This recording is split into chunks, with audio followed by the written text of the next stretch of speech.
Alright, well, I'll try this again. Just trying to get the audio and the photos all synced up here. I've been meaning to do this video for a while. I've just been procrastinating and riding and drinking and working and whatnot. But, yeah, so here she goes. A little video or picture montage of these fiberglass saddlebag panniers I made. I know a few people subscribe to the channel here based on me posting them everywhere, and I apologize for not getting this video up earlier. I know a bunch of people were interested in it. They're not exactly something you'd build in your garage or yard or whatever. I just happen to work in a fiberglass shop where we do this kind of custom fabrication and stuff every day, so I got all the tools and materials and everything kicking around, which makes it quite easy.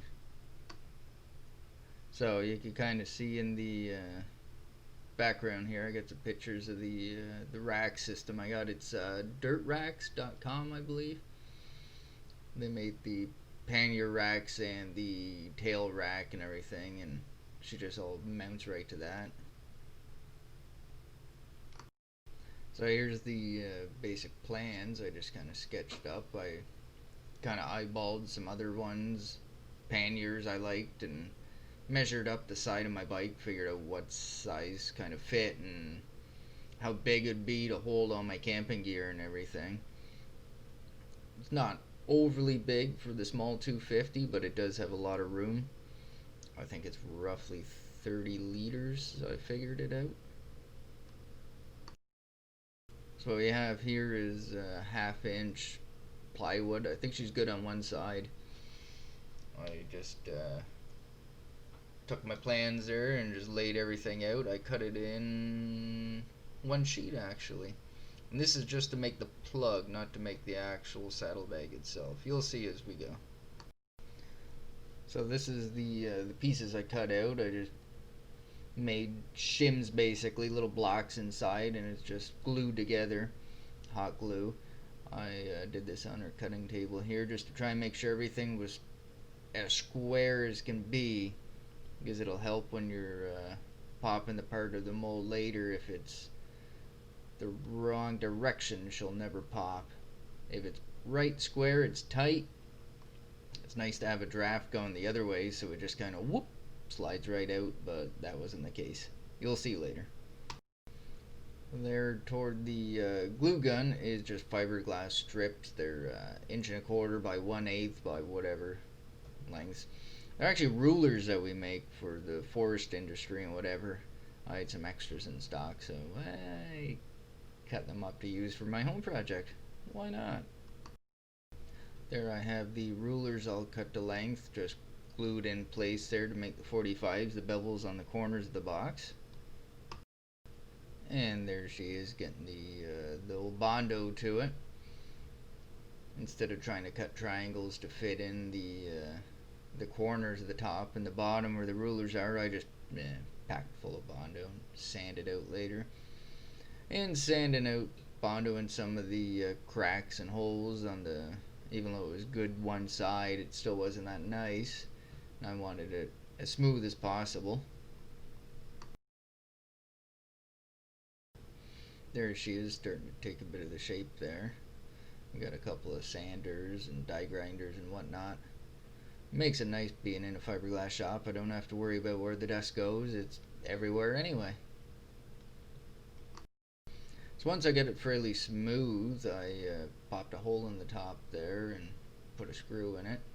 Hung it up, and I sprayed it with gray gel coat with a bit of air dry just so it doesn't stay tacky or whatever. I could sand it fairly quick. Basically, it's I'm just trying to build up layers on it here so I can sand it later and get the thing perfect and smooth. So now I've thrown a coat of black gel coat over it. It is not smooth whatsoever. I had runs down the side and it was horrible. But I went the black over the gray, so I knew if I hit the gray I was sanding a little deep. That way I didn't go into the wood. And starting the sanding process, and I did touch the wood in one spot, but it wasn't that big a deal. I did go through into the gray quite a bit, trying to level out that black horrid gel coat I put on there. Well, I got the flat sides all sanded down. They're pretty good. Getting all the ruler edges all smoothed out and sanded. I think I went back over the gel here and there. I had a little pinhole and pitting every now and then I had to fill in and smooth out again. So after sanding quite some time, I think I'm up to 800 grit on it. You can kind of see the DeWalt buffer in the background there. This side's been started to buff with I think it's like a 3000 grit polishing compound we use. Just trying to bring the shine back up in the fiberglass gel coat. Starting to get the shine back. You kind of see the reflections in the top and the side. So I think here I'm done with the polishing. I'm guessing that cup there is sealer, mold sealer. Just getting everything ready and prepped. All sealed up, and she's getting a nice shine to it now. And so here's the high-tech process of hot gluing cardboard around it to basically make a floating flange. So the cardboard pattern template thing was traced onto melamine, that shitty chipboard stuff, particle board I guess, but it has that nice plastic backing on it. There's the floating flange kind of set in place. I wanted it at 11 and a half inches, so I added an extra inch worth of cutoff to it. So even though the floating flange was melamine, fiberglass won't stick to it with a nice coat of wax or anything. I still threw tape on it anyway, just for the hell of it. Better safe than sorry. And here the flange is getting the fillet wax. It's a radius wax kind of stuff. It just wedges in there. The fiberglass don't like to go over a sharp 90 or sharp corner kind of dealy. So if you add that wax into the radius from the plug to the flange, it just rolls a lot nicer. And there she is with the first coat of gel. This is bus box yellow. We make school bus boxes. And we happen to have some extra gel.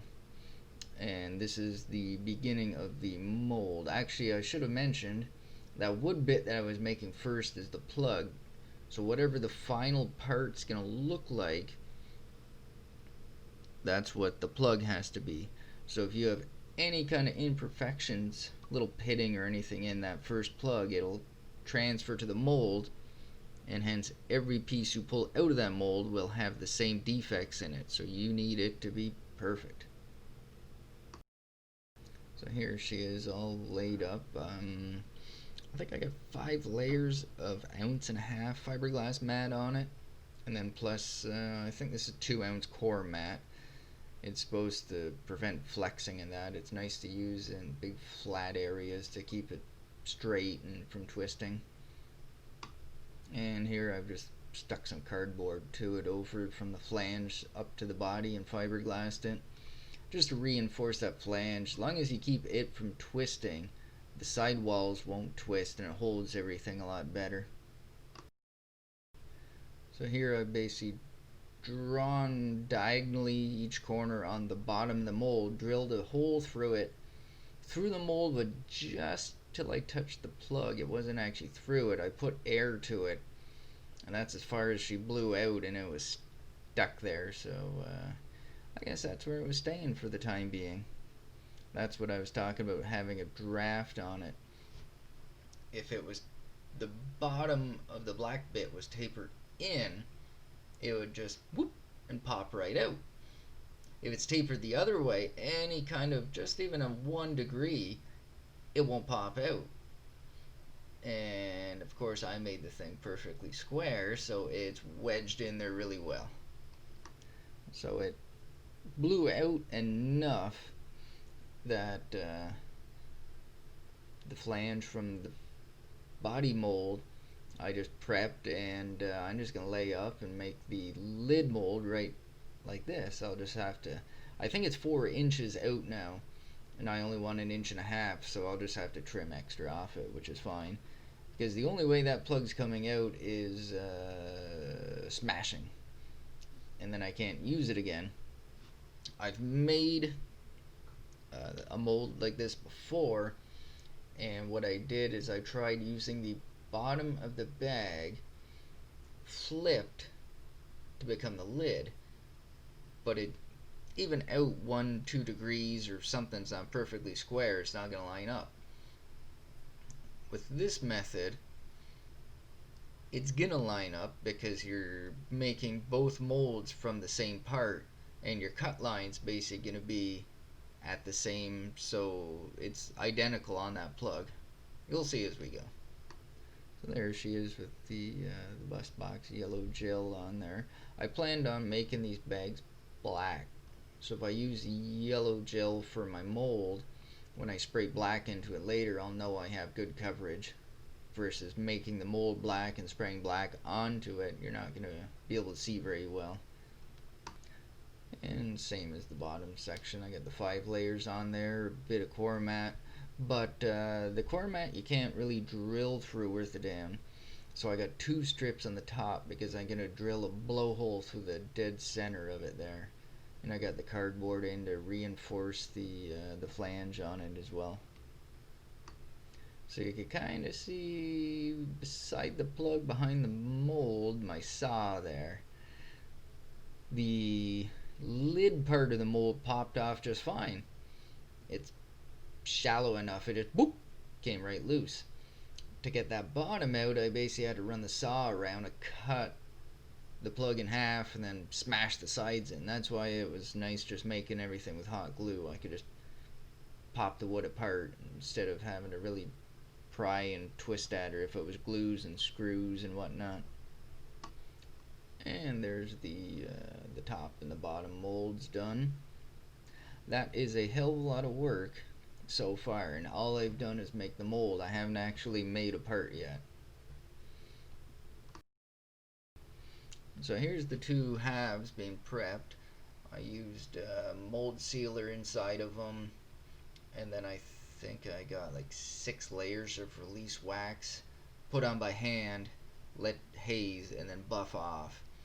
It's quite a bit of work. And the blowholes, I just put a little bit of Play-Doh in them actually and pushed it down some. Because then when I gel it and pop the part out, there'll be a bump sticking out, which is easily sandable. If there's a bump sticking in, well then you have to fill it, and that's a lot more work than just sanding a little ticky off the top and the bottom of each piece. Well, there's the molds getting the black gel in them. I had to set up fans in it. One of the parts I pulled actually got all weird and twisted, the gel coat. If the styrene builds up in there, it kind of eats itself. So you need a fan just moving the air around so it can cure properly.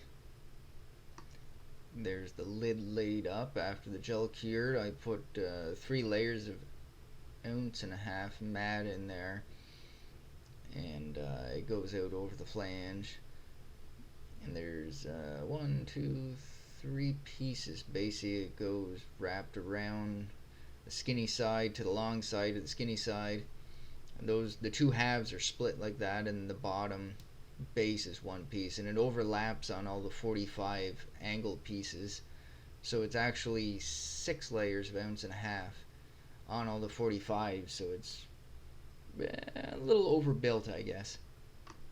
There's the other bit laid up too, the bottom of the bag. That was a bit more work. I laid it on its side and got the material cut so I could just wet it out on cardboard, fold it in half, stick it in there, and then roll it, and then flipped it over to the other side, and then stood it up and did the bottom after.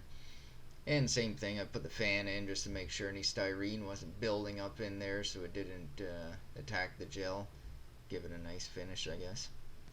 There's the top and the bottom, both popped with the flanges on each other. We'll get to the pain in the arse it was to pop that here in a second.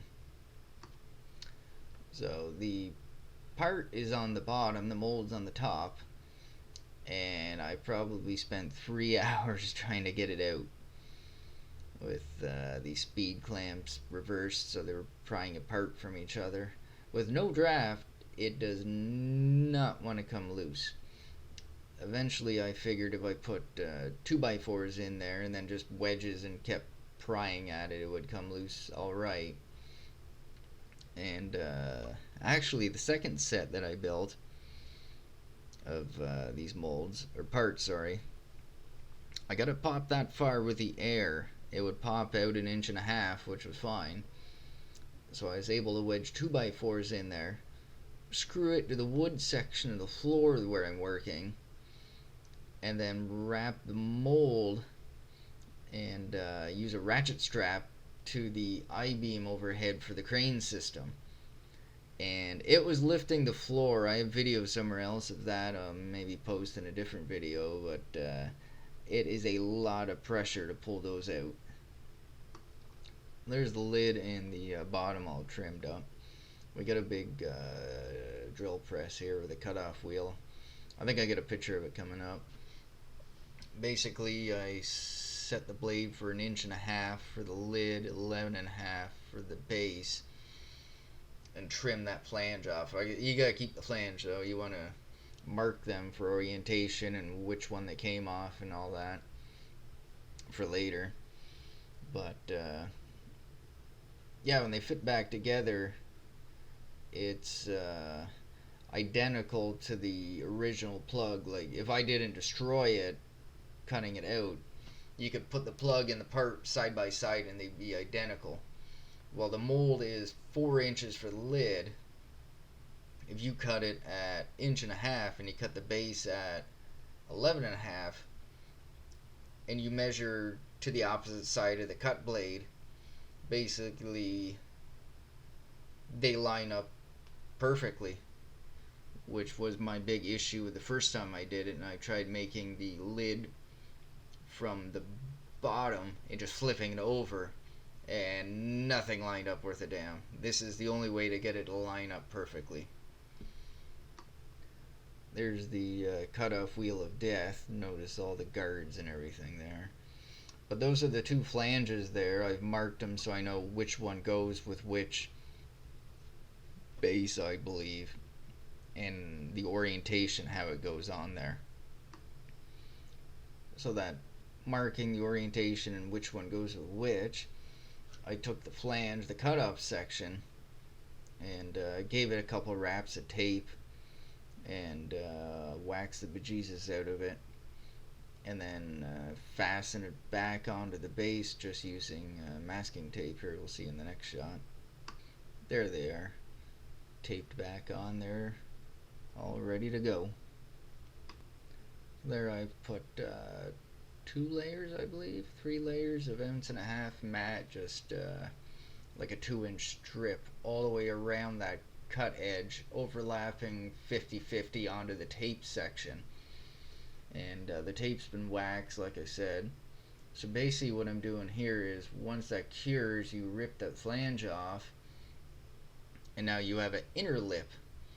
You trim that inner lip down, and if everything works out, the lid should fit over top of the lip, making it so the lid can't slide around, and it's also making the bottom actually cut in and up inside the lid, so there's no need for a gasket or a seal, because the rain can't get into the split and then go up and over that lip, I hope. So once that's cured up, I've gel coated the inside with white, and there's an air dry additive to give it a bit of a waxy finish to it, so stuff doesn't really stick. It makes it easier to clean up. And I like the white, it just makes it easier to see in there. It's a little brighter. Alright, so here she is with the flanges pulled off, and you can see the inners kind of oversized and gangly. I'll run it through that buzzsaw of death again and mill it down to, I think I did about 1/4 inch sticking up, which is probably more than enough. There it is, with the lip trimmed down and the other one's fitted on. Not a perfect fit. I did have to bevel that little piece that sticks out a little bit, and it made it easier when you close it. It just kind of went over the thinner bit and centered itself and sat down nice.